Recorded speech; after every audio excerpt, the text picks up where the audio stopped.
Hello বন্ধুরা, তোমরা সবাই কেমন আছো? আশা করছি খুব ভালো আছো আর আমিও ভালো আছি। মান্টি কুকিং চ্যানেলে তোমাদের অনেক স্বাগত। চলে আসলাম রুই মাছের রেসিপি নিয়ে। তো এই দেখো, মাছগুলো আমি প্রথমে লবণ হলুদ মাখিয়ে নিয়েছি আর এইখানে বসিয়ে দিয়েছি কড়াইটা কিন্তু গরম হয়ে গেছে, দিয়ে দিলাম তেল। এবার আমি মাছগুলো আস্তে আস্তে ছেড়ে দেবো। তো এই দেখো, আমি আস্তে আস্তে ছেড়ে দিচ্ছি আর আমার মাছগুলো কিন্তু সমস্ত ছাড়া হয়ে গেল। তো এবার আমি মশলা পেস্টের জন্য কিছু মশলা নিয়ে নেব।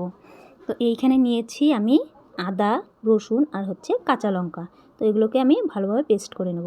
আর দেখো, এক পাশে মাছগুলো কিন্তু ভাজা হয়ে গেছে, আমি অপর পাশেও কিন্তু উল্টে দিচ্ছি। তো এই দেখো, আমার সমস্তগুলো উল্টানো পাল্টানো হয়ে গেল। এবার মাছ ভাজাগুলো কিন্তু আমি নামিয়ে নেব।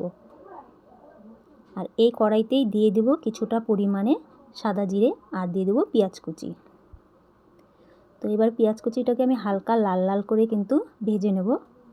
তো এই দেখো, হালকা আমি লাল লাল করে ভেজে নিয়েছি। এবার পেস্ট করা মশলাগুলো দিয়ে দেব। তো এবার হালকাভাবে আবার নেড়ে নিলাম, দিয়ে দিব স্বাদ মতো নুন, হলুদ গুঁড়ো আর কাশ্মীরি লঙ্কা গুঁড়ো। আবার একটু নেড়ে চেড়ে হালকা পরিমাণে জল দিয়ে দিব কষানোর জন্য।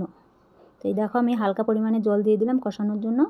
আর আমার কষানো কিন্তু হয়ে গেছে। এবার দিয়ে দিব ঝোলের জন্য জল। তো ঝোলের জন্য আমি কিন্তু জল দিয়ে দিলাম। এবার এটাকে হালকা যখন ফুটে আসবে তখন আমি কিন্তু মাছগুলো দিয়ে দেবো। তো এবার দেখো, হালকা ফুটে এসছে, আমি মাছগুলো দিয়ে দিলাম। তো এবার আমি হালকাভাবেই নেড়ে চেড়ে নেব। তো এই দেখো, আমি নেড়ে চেড়ে নিয়েছি। এই দেখো বন্ধুরা, ঝোলটা কিন্তু খুব ভালোভাবেই ফুটে গেছে আর আমার রেসিপিটা একদম তৈরি হয়ে গেছে। তো কেমন লাগলো আমার এই রুই মাছের রেসিপিটা?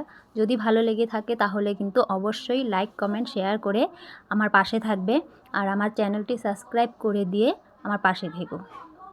তো বন্ধুরা, সবাই ভালো থেকো, সুস্থ থেকো। তো দেখা হচ্ছে পরের কোনো এক নতুন রেসিপি নিয়ে।